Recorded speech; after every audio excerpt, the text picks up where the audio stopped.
Okay, let's unpack this. We often think of illness as purely biological, right? A bug, a broken bone, something physically wrong. Hmm. But what if I told you there are these, profound social layers beneath that? Things influencing everything from diagnosis to how we actually live with it. That's exactly what we're diving into today, exploring the social construction of illness. We're drawing on some really key insights from researchers like Peter Conrad and Kristin Barker. Right. Think of illness not as this fixed natural thing, but something society kind of builds or defines, how our culture, our beliefs, even power dynamics shape what gets called sick. And that's separate from just the biology. Entirely separate from the purely biological facts, yeah. Okay, so our mission here is to quickly get you up to speed on how these cultural ideas, these social interactions, really influence what we consider sick and, well, what that means for all of us. Let's peel back those layers. Sounds good. So biology is only part of the picture. What's this first cultural filter we put on illness? Well, let's start with something really impactful. Stigma. Some conditions carry this heavy cultural baggage. It's got nothing to do with the biology itself. Okay, like what? Like epilepsy. Research actually shows that for a lot of people living with epilepsy, managing the stigma around it, well, that can be harder than dealing with the seizures themselves. Wow, so the societal reaction, that creates this whole extra burden. Exactly. Or think about contested illnesses. Things like, say, chronic fatigue syndrome. Right, I've heard of that, where it's hard to get diagnosed. Precisely. Their very legitimacy, their existence even, is often doubted, maybe by doctors, maybe by society generally. Why?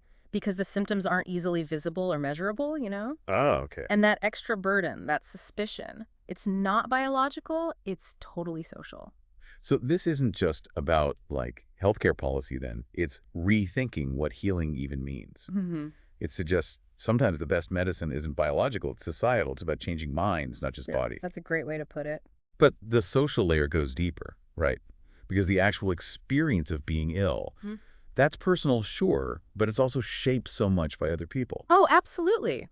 People aren't just passive receivers of an illness diagnosis, they actively work to make sense of it. How so? Well, they often form new illness identities. Think about someone who's gone through cancer. Often, they take on this powerful identity, survivor. Right, that's more than just a label. It's a whole new way of seeing themselves, yeah. Or people with epilepsy again. They might carefully manage when and who they tell about their condition. To avoid embarrassment or discrimination. Exactly. And you see this online, too. The internet's really fostered these vibrant illness subcultures, people sharing knowledge, forming communities. Think about breast cancer activists mobilizing online. Yeah, that shifts it. Yeah. From just an individual struggle to more of a collective thing. It really highlights why something like narrative medicine, actually listening to people's stories about their illness is so important, especially for affirming their humanity, right? Particularly with something like chronic pain, which our high-tech scans often can't physically see or measure.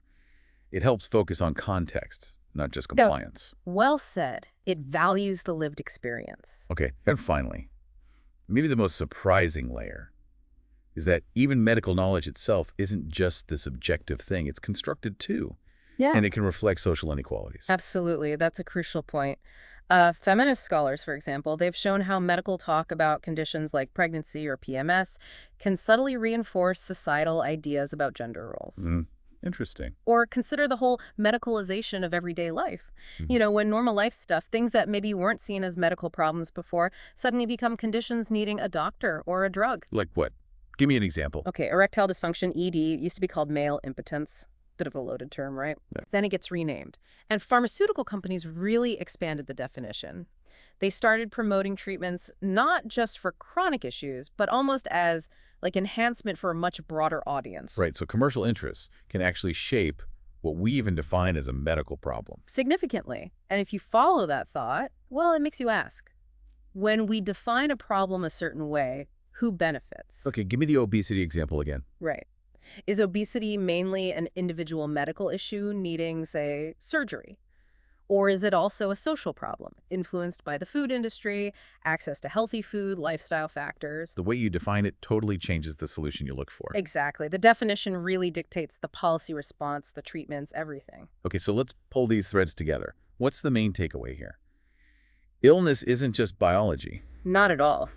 It's deeply shaped by culture, by our individual experiences, and even by the knowledge systems we create to understand it. It's a critical counterpoint, then, to how medicine sometimes sees things in a very deterministic biological way. It really is. It pushes us, and hopefully you listening, to ask some tough questions about any health policy or definition. What's the definition of the problem being used here? How did that specific definition come about, and what are the consequences of seeing it this way? That's a really powerful thought. It definitely makes you wonder what other parts of our lives, things that seem totally natural or objective, might actually be shaped by society in ways we haven't even really considered yet.